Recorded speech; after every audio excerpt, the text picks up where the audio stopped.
what's going on now. There's a heightened aspect in terms of like it's the influence on society that social media has. That is, it's stronger now than it was 2 years ago. It's stronger 2 years ago than it was 2 years before. It's ramping up exponentially in some sort of a strange way that's affecting society. And then the censorship aspect of it, which is kicked in. And as you said, that they're stepping in line with tech, doing it with the pharmaceutical companies, doing it with the government. They're all sort of on the same page when it comes to the messaging.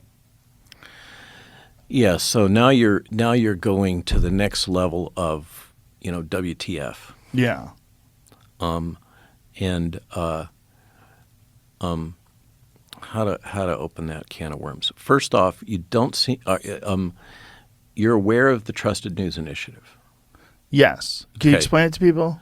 Yeah. So the BBC announced to the world last fall that this organization that they had led the development of, which ties together big tech and big media in service of the government, and was built expressly for the purpose of protecting the democratic voting system, small d, the democracy, and voting integrity from undue influence from hostile offshore players through media information campaigns, which you'll recall was the claim that was made against Russia.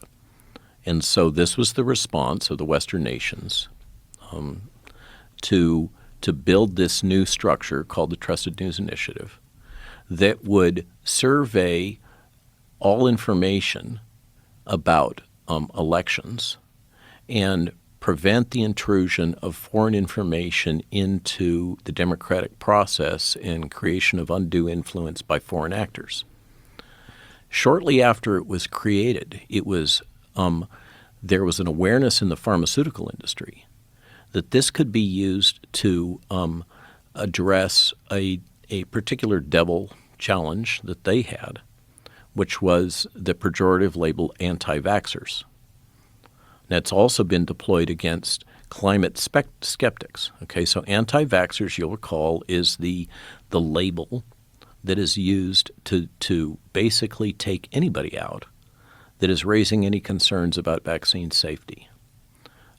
It's the pejorative that's applied, and it makes it really easy for the media to basically take off the table anybody that's saying something that is contrary to the interests of the vaccine industry.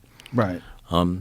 So there was a decision that this same toolkit, this same integrated international media and high-tech organization led by the BBC would be pivoted to resisting vaccine misinformation and disinformation.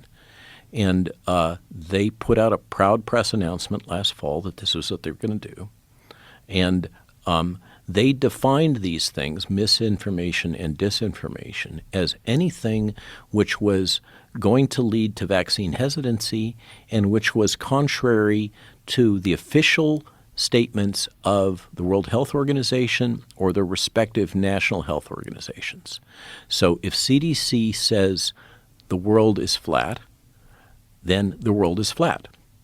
And there will be no discussion about whether or not the world is flat. I'm using, obviously, a simplified, silly example.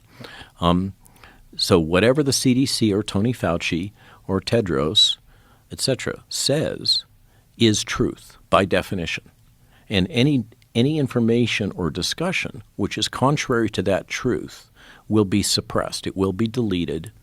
And those people that are expressing these opinions that would lead to vaccine hesitancy, which to some eyes would be informed consent and decisions by an individual that they believe the risk-benefit ratio doesn't matter, doesn't make sense to them, that information will not be allowed, and those people that are spreading that information will not be allowed to interact in the public sphere in social media. Okay, so that's this kind of, if you want to unpack this whole thing, It starts by understanding the Trusted News Initiative. And we've got great links about that have been put out, explanatory and links. For instance, I put out a Substack recently that talks about the Trusted News Initiative and the censorship, in which I link to both the BBC's Trusted News Initiative website, so you can see what they have to say, and a video that describes the Trusted News Initiative from my point of view as somebody that's been on the receiving end of the Trusted News Initiative.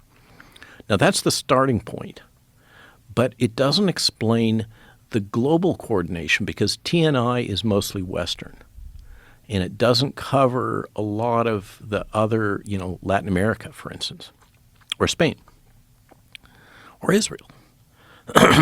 And